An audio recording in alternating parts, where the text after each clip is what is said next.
The Crane Wife, retold by Odds Bodkin, illustrated by Janae Spearin.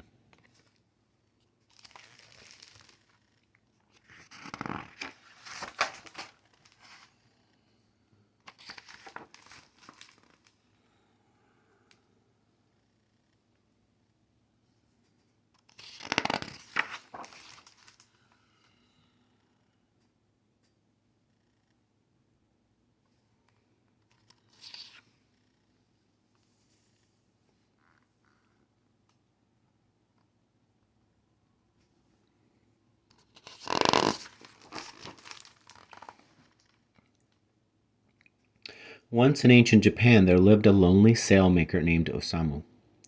Osamu's house was built high above the sea on a hilltop.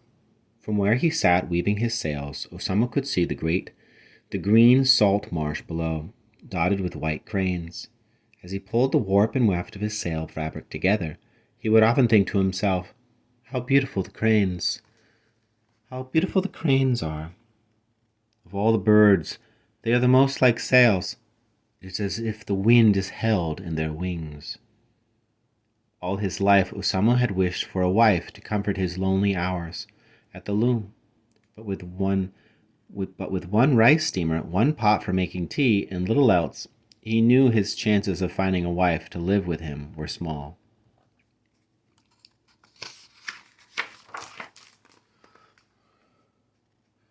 Autumn came, the season of storms. Red leaves fell on the dark wood of his porch. One night, as the winds howled, Osamu heard something strike his door. Curious, he looked out. There lay a great crane, stunned and still.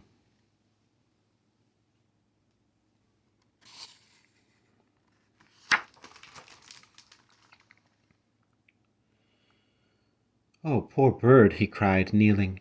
Osamu carefully folded the crane's crumpled wings and carried it inside. How light it was, so delicate! Amazed, he warmed the beautiful creature by his fire, caressing its wings. Soon its black, shining eyes opened. For 3 days Osamu nursed the crane back to health. Then he watched it soar away.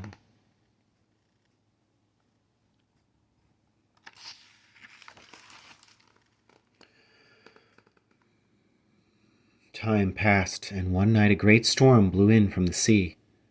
Through the sound of the pelting rain, Osamu heard a knocking on his door. "Who is there?" called Osamu, peering out.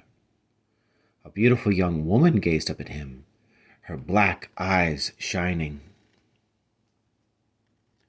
"Who are you?" gasped Osamu. "Help me," cried the young woman, shivering in her wet garments. "Oh, forgive me. Please come in."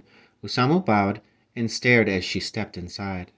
Never in all his life had he stood close to so beautiful a young woman.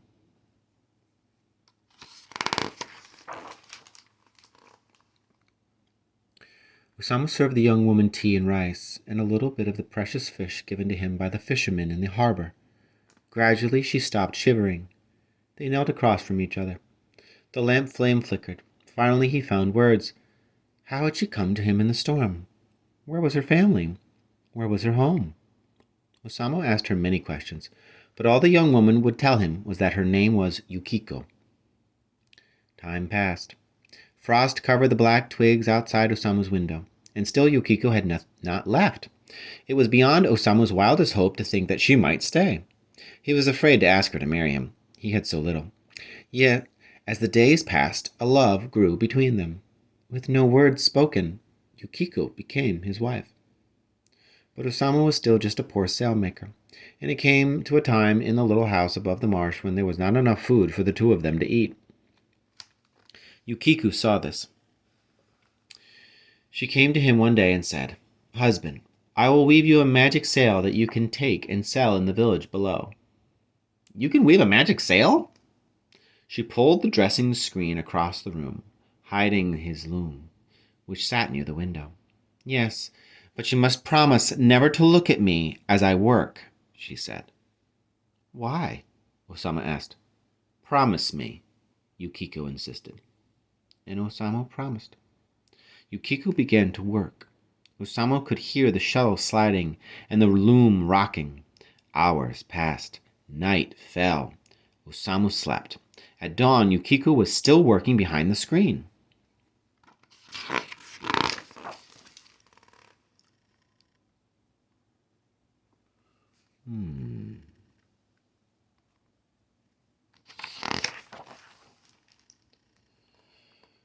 When at last she appeared, Yukiko looked very tired.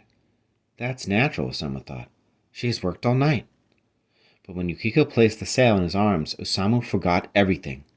Though immensely strong, the sail weighed nearly nothing at all. A sound like faraway whispering lifted from the folds. Osamu put his ear to the sail. His eyes went wide. Yukiko had woven in the wind. Osamu ran to the harbor with a magic sail, showed it to all, and was paid enough to get gold to live for a half a year. Overjoyed, he ran home. Yukiko smiled.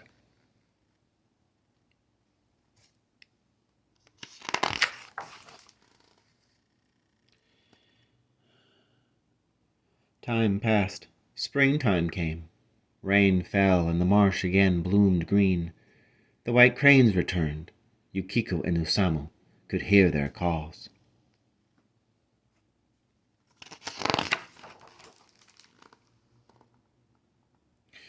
It was in late spring that the gold ran out. Once again, Osamu and Yukiko grew hungry. Osamu said, "Yukiko, you should weave another magic sail." "Oh, husband, I cannot," she replied. "It takes all that I am to weave such sails. I am afraid to weave another." "But wife, please, one more. I will never ask again." Yukiko loved him. "Do not watch me then," she said, and she disappeared behind the screen. A full day passed. "Yukiko," Osamu called, "do you want water? Do you want rice?" The only answer was the sound of the loom rocking.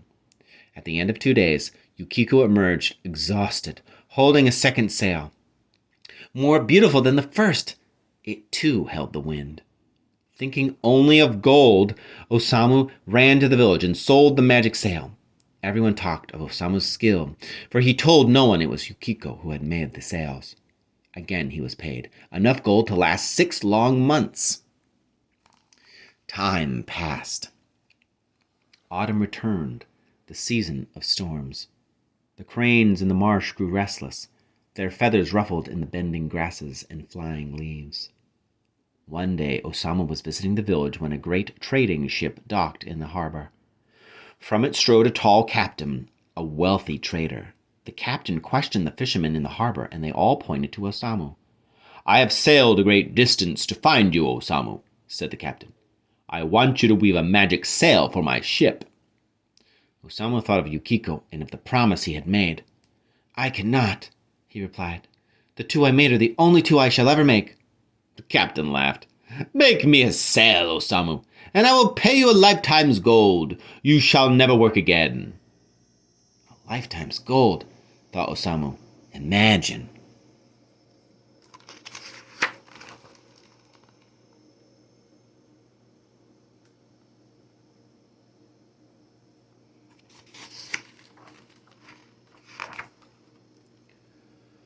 Home he ran.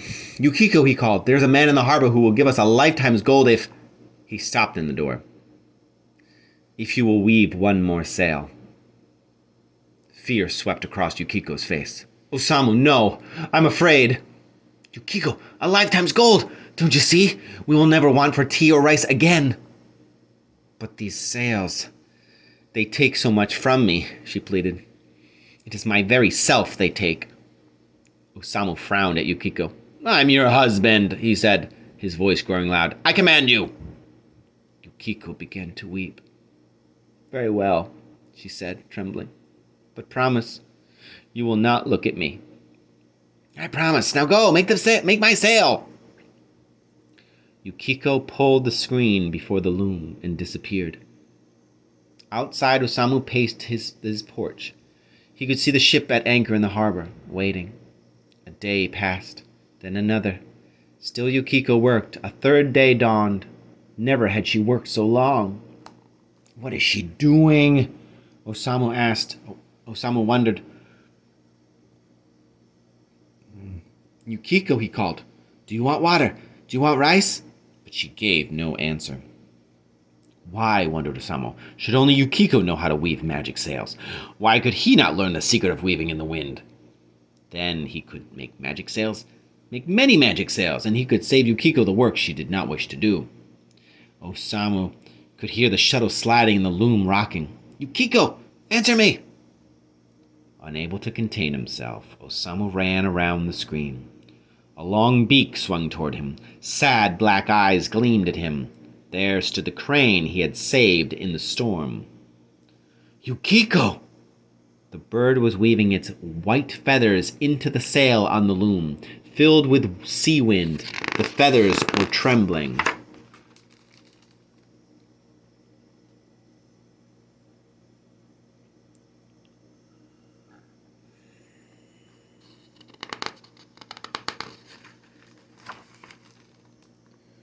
Yukiko! Osamu cried, but the only answer his crane wife would give was a soft, strange sound, like a cat purring in bamboo reeds. Then Yukiko spread her tattered wings, lifted herself through the window, and into the sky.